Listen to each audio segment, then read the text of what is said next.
الشیطان الرجیم بسم اللہ الرحمن الرحیم رب اشرح لی صدری ویسر لی امری واحلل عقدۃ من لسانی یفقهوا قولی خذ العفو وامر بالعرف واعرض عن الجاہلین۔ صدق اللہ مولانا العظیم۔ سورۃ الاعراف کی یہ آیت نمبر 199 آپ کے سامنے تلاوت کی ہے۔ اس آیہ مبارکہ میں مہمات اصول میں اس آیت کو شامل کیا گیا ہے اور اس کے اندر زندگی گزارنے کے 3 بڑے اصول جو وہ بیان کیے اور مولانا ابوالکلام آزاد نے کہا ہے کہ اس میں پوری زندگی کی مشکلات کا پورا حل اور فضیلت و کامرانی کے سارے طریقے اس ایک آیت میں بیان کر دیے گئے اور وہ 3 ہیں۔ ایک ہے اخذ بالعفو، خذ العفو، معاف کر دو، اور دوسرا ہے امر بالمعروف، نیکی کا حکم دو، اور تیسرا ہے وَأَعْرِضْ عَنِ الْجَاهِلِينَ، کہ جو جاہل ہیں، جو علم نہیں رکھتے، ان سے کنارہ کرو۔ یہ 3 اصول اس ایک مختصر آیہ مبارکہ میں بیان ہے اور ہمارا آج مطمع نظر یہ ہے کہ ہم ان 3 اصولوں میں سے پہلے اصول کو قرآن میں کی دیگر آیات کی روشنی میں سمجھیں۔ یہ ہے معاف کرنے کا حکم۔ اللہ تعالیٰ نے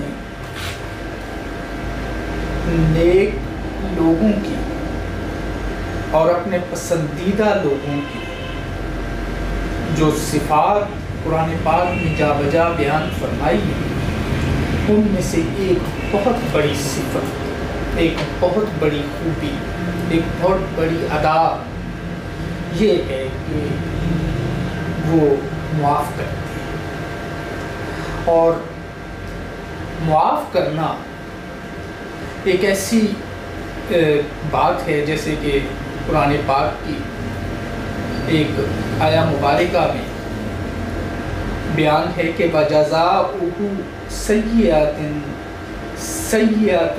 مِّنْهَا، کہ اگر کوئی برائی کا بدلہ برائی کرے، اگر کوئی برائی کرے تو اس کی برائی کا بدلہ برائی ہے، یعنی اگر کوئی خرابی کرتا ہے تو اس کو اس کے بدلے میں اسی طرح کی خرابی ہونی چاہیے، اس کو سزا ملنی چاہیے اس کی برائی کی۔ یہ ایک عمومی طریقہ ہے، یہ یوں کہیے کہ قانونی طریقہ ہے، لیکن قرآن کہتا ہے کہ مومنوں کی صفت یہ ہے کہ جو برائی کرتا ہے اس کے بدلے میں فمن عفا، مومن اگر معاف کر دے وَأَصْلَحَ، اور اصلاح کر دے، فَأَجْرُهُ عَلَى اللَّهِ، تو اس کا اجر اللہ کے پاس ہے۔ یعنی یہ بات قرآن اس اصول کو تسلیم کرتا ہے کہ برائی کا بدلہ برائی ہے، لیکن ہر وہ شخص جو اللہ سے بدلہ لینا چاہے، اپنی برائی کے جو اس کے کسی کے ساتھ ہوئی ہے جو برائی، اس برائی کے جواب میں اللہ سے بہتری کی توقع رکھتا ہو اور یہ چاہے کہ برائی کے بدلے میں اللہ تعالیٰ برے کو اس کے انجام تک پہنچائے اور جس کے ساتھ برائی ہوئی ہے وہ یہ سمجھے کہ اللہ تعالیٰ اس کو اجر دے، تو اللہ وعدہ کرتا ہے کہ تم معاف کر دو، اگرچہ برائی کا بدلہ برائی ہے، لیکن اگر تم معاف کر دو گے تو معاف کرنے والے کا اجر اللہ کے ہاں ہے۔ اور اگر بدلہ لینا پھر بھی بہت ضروری ہو تو پھر بھی ایک اور بات ہے، اِنَّهُ لَا يُحِبُّ الظَّالِمِينَ، اللہ جو ہے ظلم کرنے والوں کو محبت نہیں رکھتا۔ اور پھر دوسری بات اس میں ایک اور بھی اشارہ ہے کہ دیکھو معاف کرنے والے ظلم کے بدلے میں بھی اگر تم معاف کر دو، ظلم کے بدلے میں بھی معاف کر دو، تو ذہن میں رکھو کہ اللہ ظلم کرنے والوں سے محبت نہیں کرتا۔ جب جو لوگ برائی کر رہے ہیں اللہ ان سے پیار نہیں کرتا، اور ظاہر ہے جن سے خالق کائنات مالک کائنات جس سے پیار نہ کرے، کائنات کی قوتیں اس کو کس طرح سپورٹ کر سکتی، اس کی عارضی، اس کا ظلم عارضی ہوگا، اس کا عمل عارضی ہوگا۔ سامعین، معاف کرنے کے لیے قرآن پاک میں جو 3 اصطلاحات استعمال ہوئی ہیں، 3 الفاظ استعمال ہوئے ہیں، ایک ہے عفو۔ عفو کا معنی درگزر کرنا، اور درگزر کرتے ہوئے کسی کا گناہ مٹا دینا، کسی کے گناہ کو صاف کر دینا، یہ عفو ہے۔ عفو کے معنی ہے گناہ سے درگزر کر دینا، اور یہ قرآن میں اکثر جگہوں پر لفظ عفو استعمال ہوا ہے معاف کرنے کے حوالے سے۔ دوسرا لفظ جو قرآن پاک میں، اور جیسا کہ جو آیا مبارکہ ہم نے آپ کے سامنے پہلے تلاوت کی تھی، اس میں بھی عفو ہے، اور دوسرا جو ہے ایک اور آیا مبارکہ ہے کہ ان تبدوا خیرا او تخفوہ او تعفوا عن سوء فإن اللہ کان عفوا قدیرا۔ تو یہاں اللہ کی خوبی بھی معاف کرنے والا بتائی گئی ہے، اور عفو کا لفظ استعمال ہوا ہے، اور عام لوگوں کے معاف کرنے کے لیے قرآن پاک میں یہ جو دوسرا لفظ استعمال ہوا ہے وہ ہے غفارہ۔ غفارہ معاف کر دینا، قصور معاف کر دینے کے لیے۔ اور تیسرا لفظ اصفا، اسفا یعنی درگزر کر جانا۔ یہ 3 لفظ مختلف جگہوں پر استعمال ہوئے۔ تو سامعین، عام طور پر لوگوں کے ہاں جو انداز ہے وہ یہ ہے کہ درگزر کرنے سے یہ مراد ہے کہ اگر کسی سے کوئی بھول چوک انجانے میں ہو گئی ہے تو اسے معاف کر دینا۔ لیکن قرآن کہتا ہے کہ اگر برائی بھی ہے اور واضح طور پر برائی ہے تو وَتَعْفُوا عَنْ سُوءٍ، تو برائی کو معاف کر دینا چاہیے۔ اچھا، قرآن نے معاف کرنے کا جو آیات 2 ہم نے آپ کو بتائی ہیں، جیسے سورۃ النساء کی آیت نمبر 149 ہے، اور دوسری سورۃ الاعراف کی آیت نمبر 199 ہے، ان دونوں میں معاف کرنے کا اللہ نے حکم دیا۔ اور یہ جو آیا مبارکہ جو پہلے ہم نے سورۃ الشورى کی آیت نمبر 40، اس میں اللہ تعالیٰ نے اجر کی ترغیب کے ساتھ معاف کرنے کی طرف راغب کیا ہے، اور رغبت دلائی ہے کہ اگر برائی کا بدلہ، اگرچہ برائی کا بدلہ برائی ہے، لیکن جو درگزر کرے گا اور اصلاح کرے گا، معاملے کو درست کر دے گا، اس کا بدلہ اللہ نے اپنے ذمہ لیا ہے۔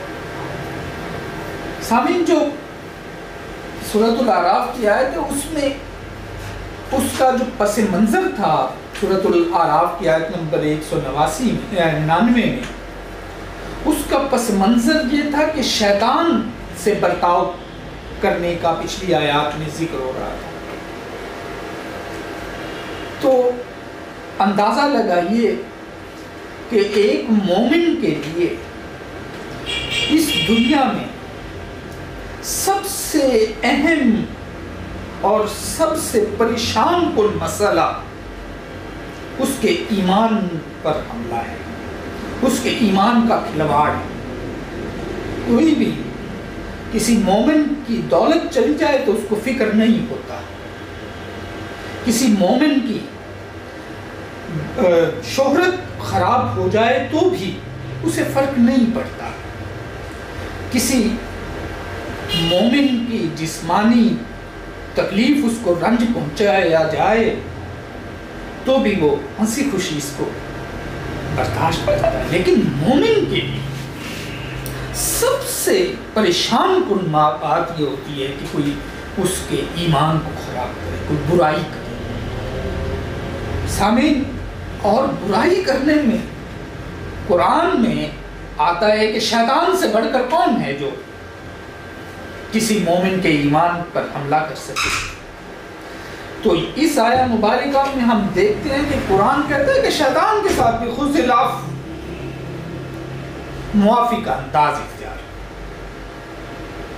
اور مومنوں کا انداز انتقام لینے کا نہیں ہوتا، مومنوں کا انداز بدلے لینے کا نہیں ہوتا، مومنوں کا انداز معاف کرنے کا ہوتا ہے، اصلاح کرنے کا ہوتا ہے.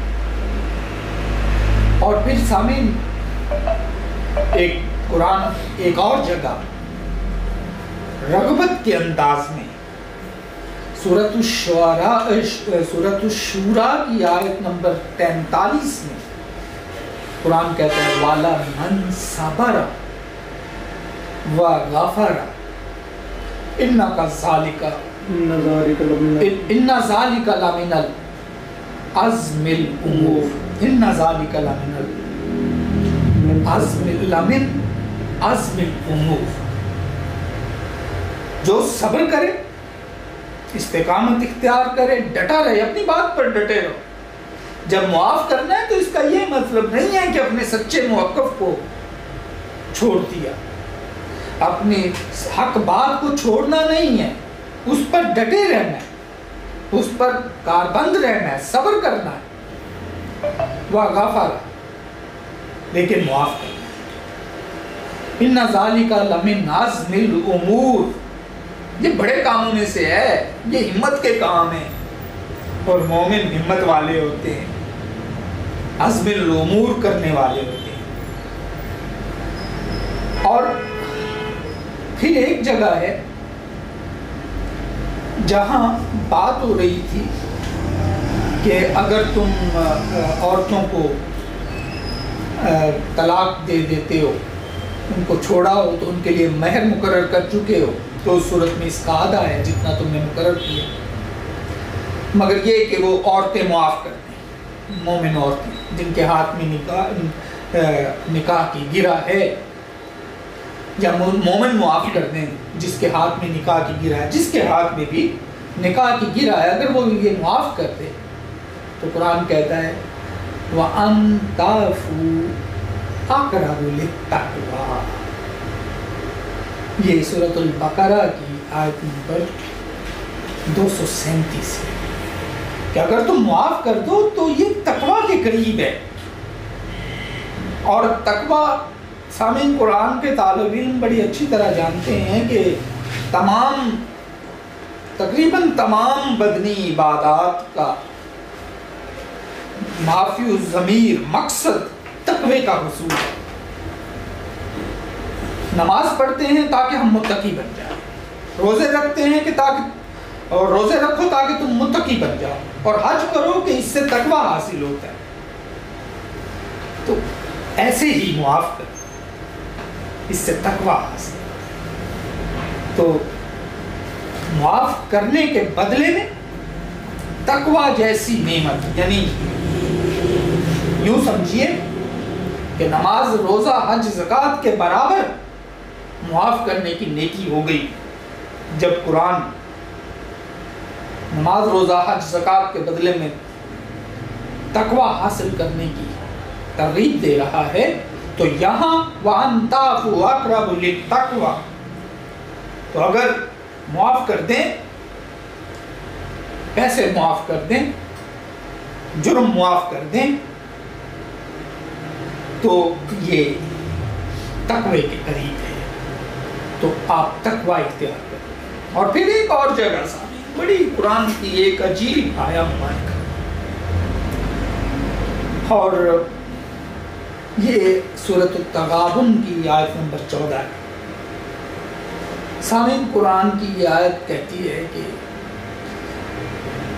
تمہاری بیویوں اور تمہاری اولادوں میں سے کچھ لوگ تمہارے دشمن ہوا کرتے ہیں، یعنی ازواج میں اگر عورتیں ہیں تو ان کے خامند ہیں تو عورت ان کے لیے دشمن ہوتے ہیں، اور اولاد دشمن ہوتی ہے۔ فاحذروہم، ان سے ڈرو، فاحذروہم، ان سے ڈرو۔ لیکن وَإِن تَعْفُوا وَتَصْفَحُوا وَتَغْفِرُوا، تینوں صیغے یہاں لگا دیے، تین الفاظ جو قرآن نے استعمال کیے ہیں معافی کے لیے، تینوں یہاں لگا دیے۔ وَإِن تَعْفُوا وَتَصْفَحُوا وَتَغْفِرُوا، اور اگر تم انہیں معاف کر دو، انہیں معاف کر دو، انہیں معاف کر دو، تینوں صفات اس میں، تینوں باتیں اس میں، معاف کر دو، درگزر کر دو، بخش دو۔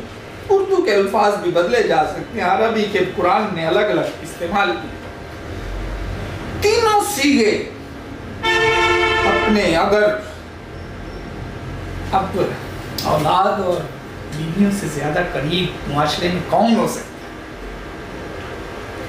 اولاد اور خامندوں سے زیادہ معاشرے میں، ازواج سے زیادہ معاشرے میں قربت کس کی ہو سکتی؟ ان میں سے بھی اگر کوئی تمہارے دشمن ہو جائیں، اور کہا گیا کہ یہ اولاد تمہارے لیے فتنہ ہے، آزمائش ہے، اس آزمائش کے موقع پر، اس دشمنی کے موقع پر یہ قرآن کیا کہتا ہے؟ معاف، درگزر اور وتغفر، اور بخش دو۔ اور اس کے بعد اگلی بات بہت بڑی بات کہتے ہیں،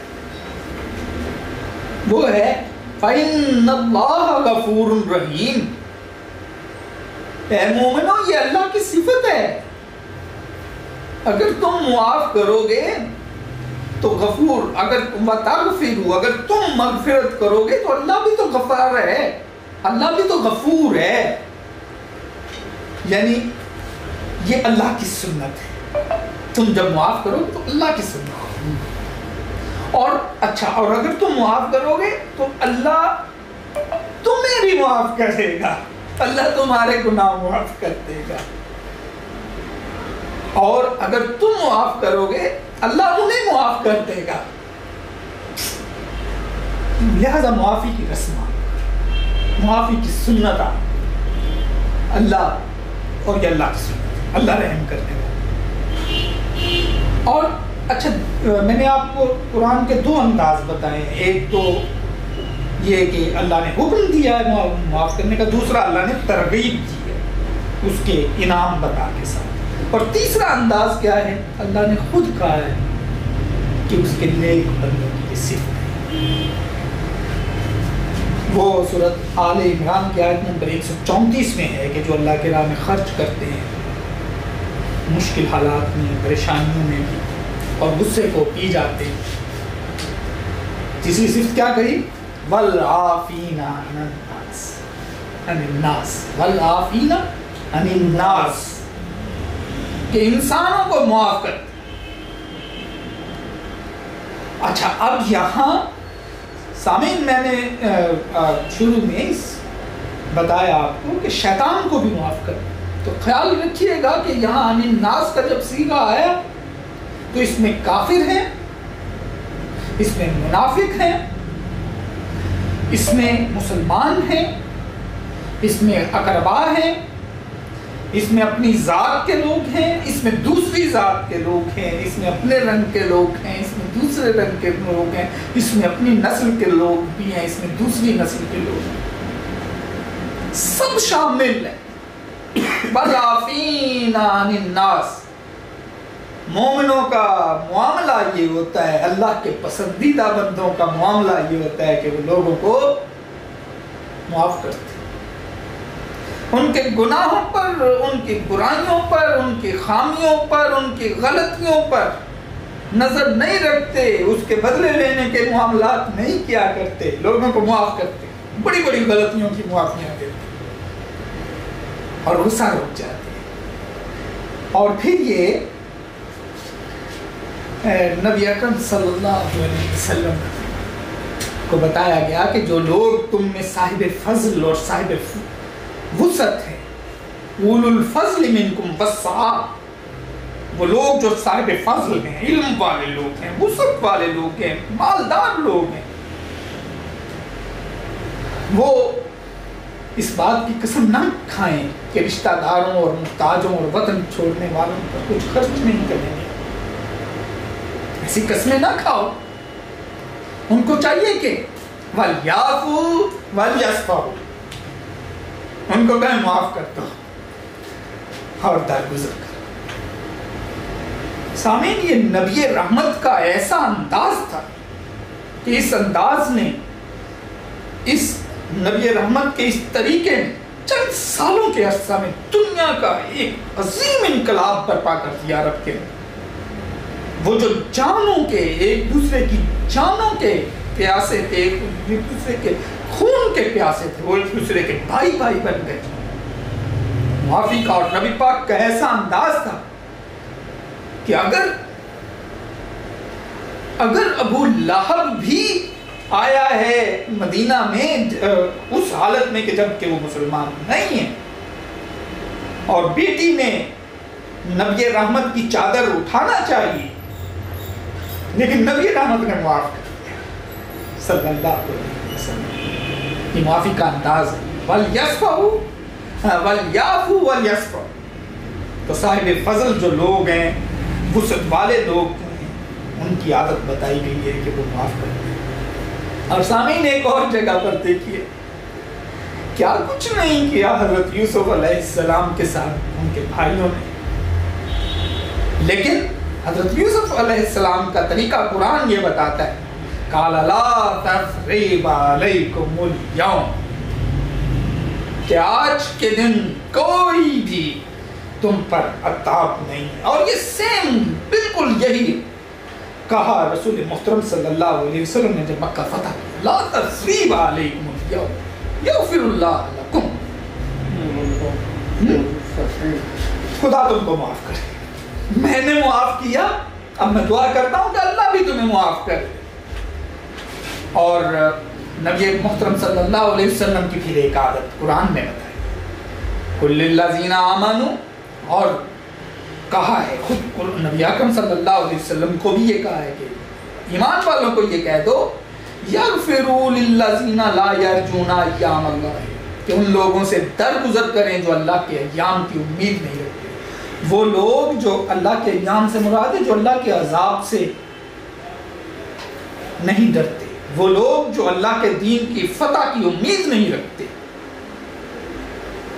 ان کو معاف کرتے۔ یعنی وہ لوگ جو تمہارے نظام کے دشمن ہیں، جنہیں یہ توقع ہی نہیں ہے کہ مسلمان جیت جائیں گے، جنہیں یہ توقع ہی نہیں ہے کہ مسلمانوں کو فتح حاصل ہونے والی ہے، جنہیں تمہارے دعوت پر بھی یقین نہیں ہے، لا یرجون ایام اللہ، جو اللہ کے ایام کو کی بھی امید نہیں رکھتے، ان لوگوں سے بھی درگزر کریں۔ یہ ایمان والوں کو اے نبی فرما دیجیے، ان کو بتا دیجیے۔ اور پھر دیکھیے وَدَّ كَثِيرٌ مِّنْ أَهْلِ الْكِتَابِ، اچھا تم اہل کتاب سے آپ دیکھتے ہیں کہ یہ ایمان کے باوجود کفر کرتے ہیں، تو کیا کرو؟ فَاعْفُوا وَاصْفَحُوا، ان کو معاف کر دو اور ان سے درگزر کر دو۔ اور پھر اسی طرح اہل کتاب جب وعدہ توڑے تو کیا کہا؟ فاعفوا عنہم واصفحوا۔ ان کو یہ سورۃ المائدہ کی آیت نمبر 13 میں کہ ان کو معاف کرو اور ان سے درگزر کرو۔ پھر سورۃ المائدہ کی آیت نمبر 15 میں بھی ہے کہ یا اہل الکتاب، اور یہاں اہل کتاب کو قرآن نے مخاطب کر کے کہا کہ دیکھو میرا نبی تمہارے پاس آیا ہے، اہل کتاب، قد جاءکم رسولنا، میرا رسول تمہارے پاس آیا ہے، یبین لکم کثیرا مما کنتم تخفون من الکتاب، کھول کھول کر بیان کر دیتا ہے جو کچھ تم الکتاب میں سے چھپاتے ہو نا، میرا رسول وہ بھی کھول کھول کے بتا دیتا ہے، وَيَعْفُو عَنْ كَثِيرٍ، اور تم میں سے اکثر کو معاف کر دیتا ہے۔ تم الکتاب میں دھوکہ کرتے، تم الکتاب میں ملاوٹ کرتے ہو، لیکن میرا رسول کیا کرتا ہے؟ وَيَعْفُو عَنْ كَثِيرٍ، تم میں سے اکثر کو، کثیر کو معاف کر دیتا۔ اور یہ نبی محترم کی صفت ہے جو قرآن میں بتائی۔ دیکھیں سامعین، ہم نے یہ سمجھا ہے کہ معاف کرنے کو قرآن ایک تو حکم دیتا ہے، دوسرا اس کی ترغیب دیتا ہے اور کہتا ہے کہ جو معاف کرے گا اسے تقویٰ حاصل ہوگا، جو معاف کرے گا اسے اجر ملے گا، جو معاف کرے گا اللہ اس کا ساتھ دے گا اور اس میں اس کو وسعت دے گا۔ اور تیسرا، اللہ نے اپنے نیک بندوں کی مثالیں دی ہیں کہ وہ معاف کریں۔ سامعین، یہاں ایک چھوٹا سا اور آخری اہم نقطہ آپ کے سامنے رکھنا ہے کہ قرآن پاک میں وَقَالَ نُوحٌ رَبِّ لَا تَذَرْ عَلَى الْأَرْضِ مِنَ الْكَافِرِينَ دَيَّارًا۔ حضرت نوح علیہ السلام کی مثال ہے کہ جب انہوں نے یہ کہا تھا کہ زمین پر کسی کو بھی کافروں کو نہ رہنے دیجیے، تو وہ حد تھی، اور وہ حد پر بھی، اس حد پر بھی نوح علیہ السلام نے اللہ سے درخواست کی ہے، خود بدلہ لینے کا عمل نہیں کیا۔ اللہ سے دعا کیا کہ اللہ اب تو ان سے معاملہ کر، اور وہ جس کا وعدہ کیا ہوا ہے وہ ان پہ لے آ کہ یہ میرے بات کو سمجھتے نہیں ہیں، تو اب جو تیرا معاملہ ہے وہ کر، میں درمیان میں سے ہٹ رہا ہوں۔ تو مجموعی طور پر معاف کرنے کا، اور وہ کوئی بھی ہے جیسا کہ ہم نے آپ کے سامنے رکھا، اپنے ازواج سے، اولاد سے لے کر شیطان تک کا جو دائرہ ہے، سب کو معاف کرنے کا رویہ اپنائیے۔ ہمارے معاشرہ میں، ہمارے آج کے دن میں، ہمارے معاملات میں سے معاف کرنا ختم ہو گیا ہے، ہم بدلے لینے میں چلے گئے ہیں، اور بڑی بڑی چیزوں کے جن کے بدلے ہماری استطاعت میں بھی نہیں ہے وہاں چلے گئے ہیں، معاف نہیں کرتے۔ معاف کرنے کا راستہ اپنائیں، یہ قرآن کا انداز ہے۔ اللہ تعالیٰ ہم سب کو قرآن پر عمل کرنے کی توفیق عطا فرمائے۔ وآخر دعوانا ان الحمد للہ رب العالمین۔